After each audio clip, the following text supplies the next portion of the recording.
Okay बेटा, screen is visible to all? Sir yes. Okay, चलिए start. देखिए last time जो हुआ था वो हमने क्वेश्चन नंबर 16 तक किया था। क्वेश्चन नंबर 16 तक एक्सप्लेन हो चुका है, तो अब हम लोग स्टार्ट करते हैं क्वेश्चन नंबर 17 से। ठीक है, और ये जितने भी क्वेश्चंस मैं एक्सप्लेन करूंगा अभी, इनकी पीडीएफ आपको इस क्लास के बाद मिल जाएगी।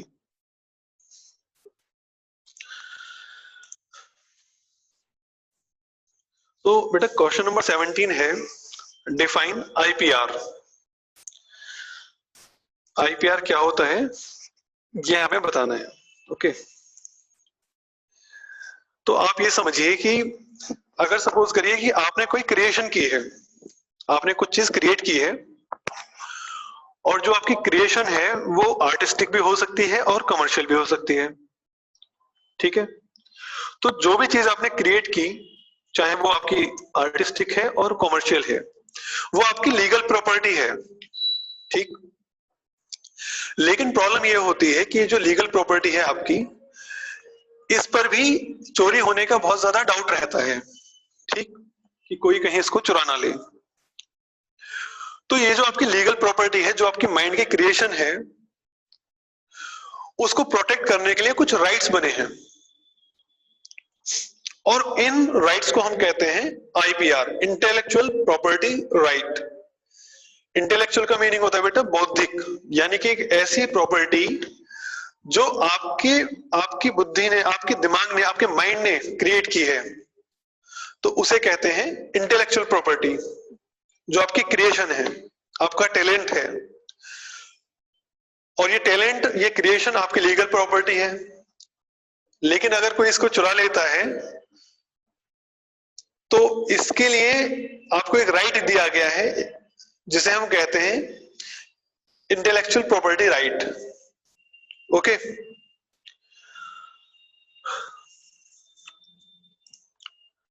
सो डेफिनेशन से देखते हैं। Intellectual property right is a term referring to the legal property rights of a person over his creation, both artistic and commercial. तो वही चीज है कि जो आपकी क्रिएशन है, चाहे वो आर्टिस्टिक है या फिर कमर्शियल है, वो आपकी लीगल प्रॉपर्टी है, और इसको सेव करने के लिए आपको कुछ अधिकार दिए गए हैं, जिन्हें हम इंटेलेक्चुअल प्रॉपर्टी कहते हैं। ठीक, अब ये जो आईपीआर है, ये जो एक कानून है, ये क्या करता है? It ensures that the creators hard work, कि जिसने भी उसको बनाया है, उसे बनाने में जो मेहनत करी है, इज सेफ, वो सेफ रहे, and protected from unauthorised copying and privacy, और कोई भी अनऑथराइज्ड पर्सन उसको कॉपी ना कर पाए, और आपकी जो प्राइवेसी है वो बनी रहे। ये चीज एंश्योर करता है ये जो इंटेलेक्चुअल प्रॉपर्टी राइट है।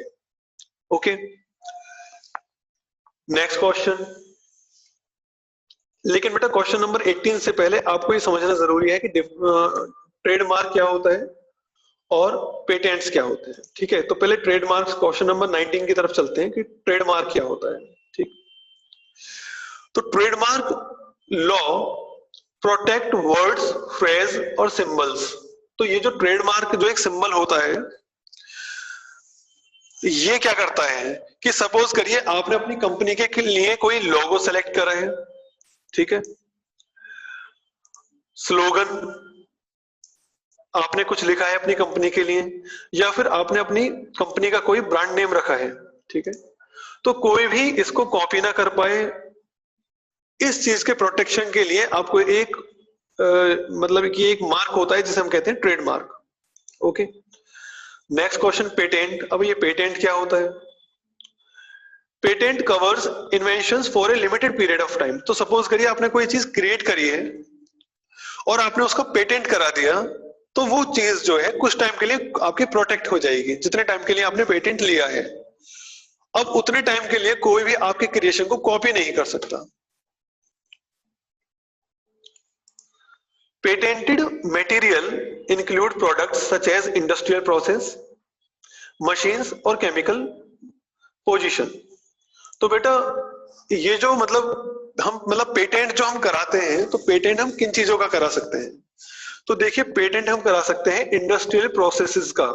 मतलब कि सपोज आपकी कोई फैक्ट्री है और आप उसमें कुछ काम करते हैं, तो जो सामान उसमें बनता है उनका आप पेटेंट करा सकते हैं। ठीक है।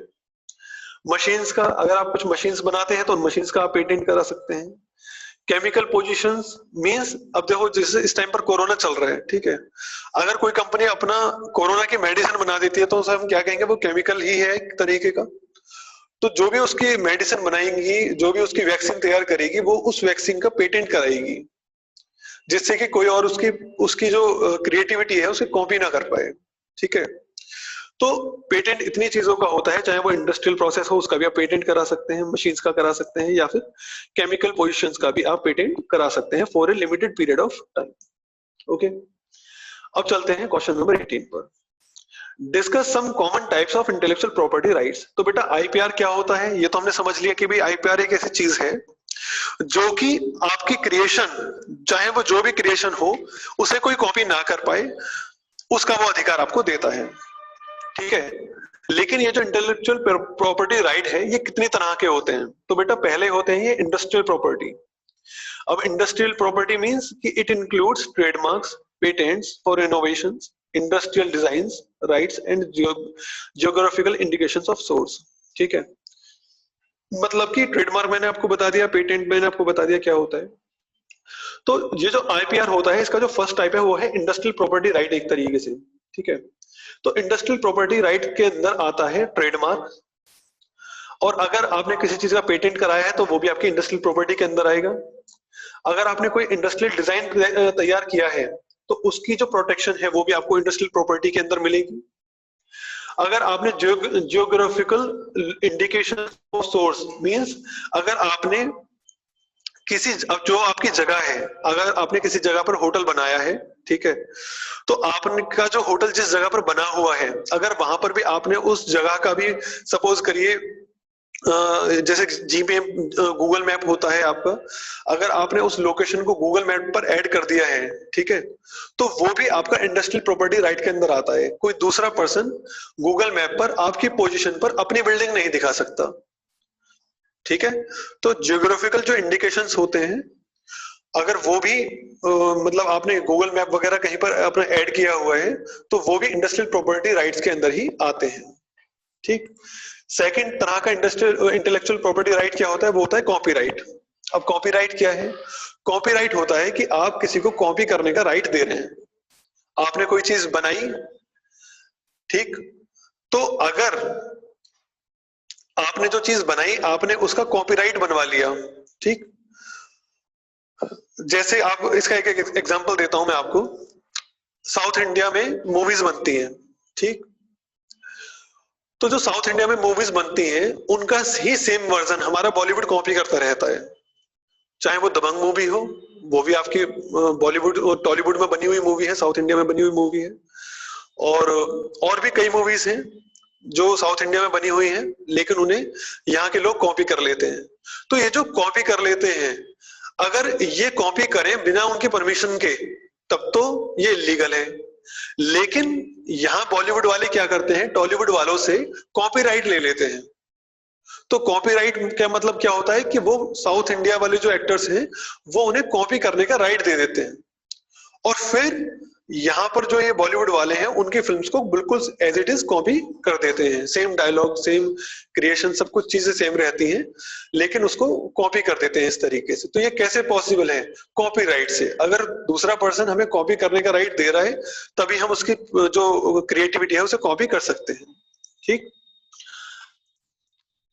तो डेफिनेशन से देख लेते हैं इसको। This means that the original creator, जिसने वो चीज बनाई है, original creator of the product and anyone they give authorisation to, यानी कि उस चीज को कौन कॉपी कर सकता है? या तो वो पर्सन जिसने उसे बनाया है या फिर वो पर्सन जिसको उसे कॉपी करने का अधिकार दिया गया है।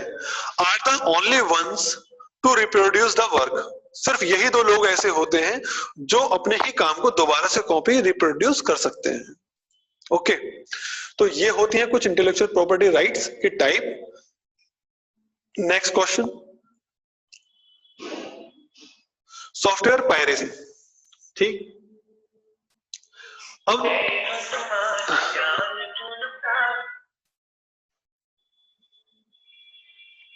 बेटा वेट ए मिनट।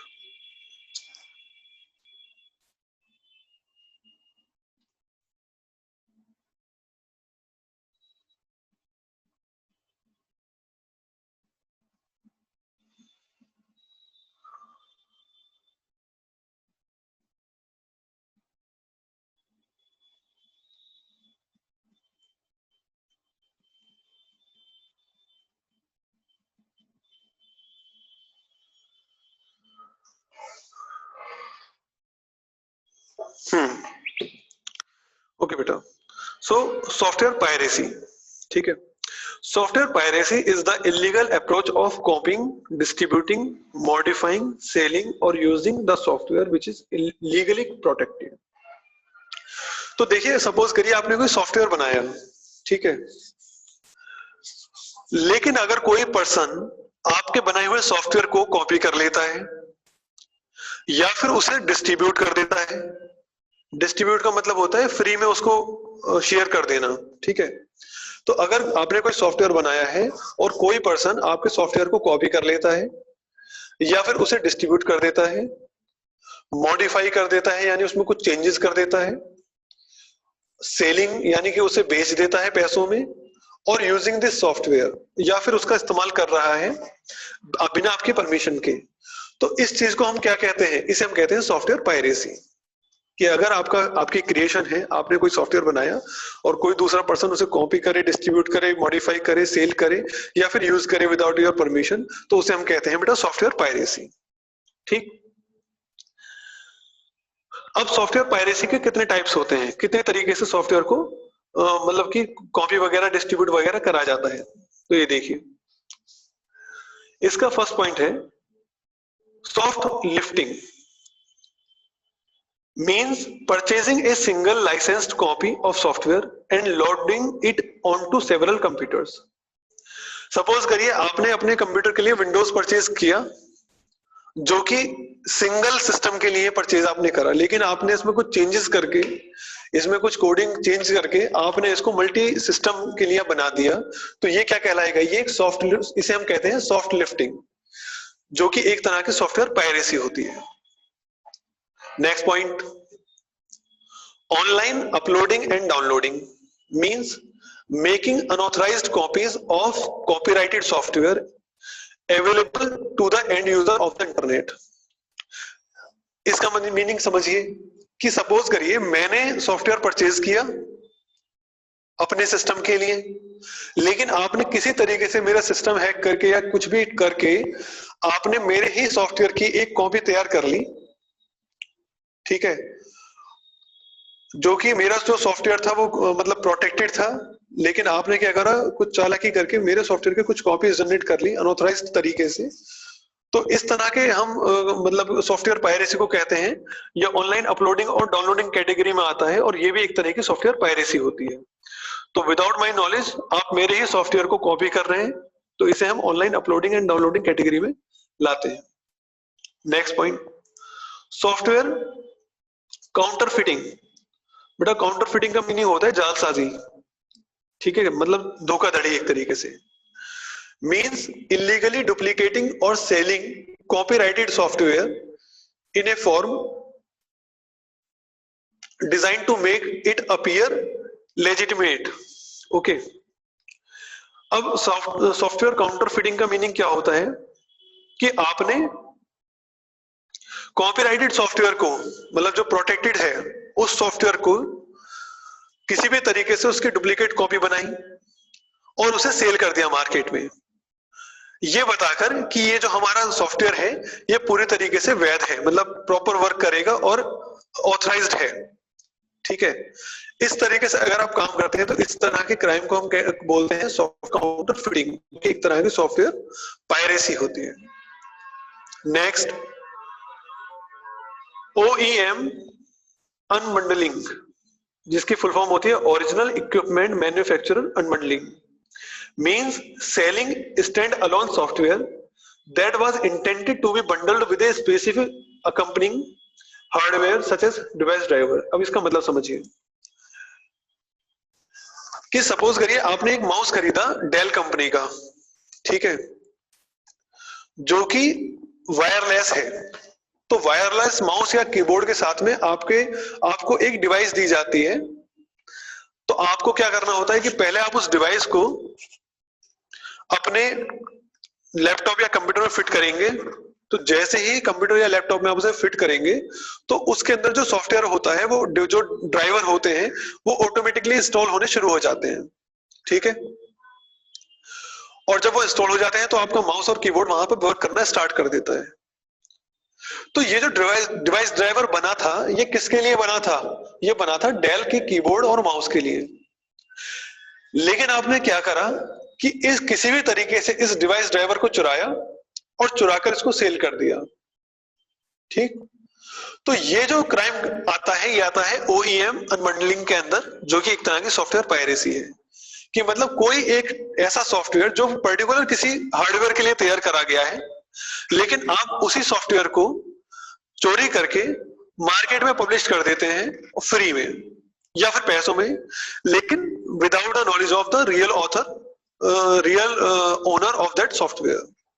तो इसे हम कहते हैं OEM bundling, unbundling, okay. Next, hard disk loading. अभी हार्ड डिस्क लोडिंग क्या होती है? ये भी एक तरह की सॉफ्टवेयर पायरेसी है। Refers to installing illegal copies of software on the hard disk of personal computer. Suppose करिए आप दिल्ली नेहरू प्लेस जाते हैं और वहां से एक पायरेटेड सॉफ्टवेयर लेकर आ जाते हैं। पायरेटेड सॉफ्टवेयर मींस वही इलीगल सॉफ्टवेयर, उसको लेकर आ जाते हैं और लेकर अपने कंप्यूटर में इंस्टॉल कर लेते हैं। तो ये जो इलीगल सॉफ्टवेयर आपकी हार्ड डिस्क में इंस्टॉल हो गया है, इसे हम कहते हैं हार्ड डिस्क लोडिंग, जो एक तरह की सॉफ्टवेयर पायरेसी है, okay. Next point, renting. Renting का मीनिंग होता है unauthorised sharing of software for temporary use for some nominal charges. यानी कि आपने कोई सॉफ्टवेयर इंस्टॉल करा अपने कंप्यूटर के अंदर और उसको अनऑथराइज्ड तरीके से आपने शेयर कर दिया दूसरे लोगों के साथ कुछ पैसों में, तो उसे हम क्या कहेंगे? रेंटिंग कहेंगे। कि आपने उसे परचेज किया लेकिन दूसरे जो लोग हैं उनके साथ आपने कुछ पैसों में उसको शेयर कर दिया, तो इसको हम कहते हैं रेंटिंग, जो कि एक तरह की सॉफ्टवेयर पायरेसी होती है, ओके।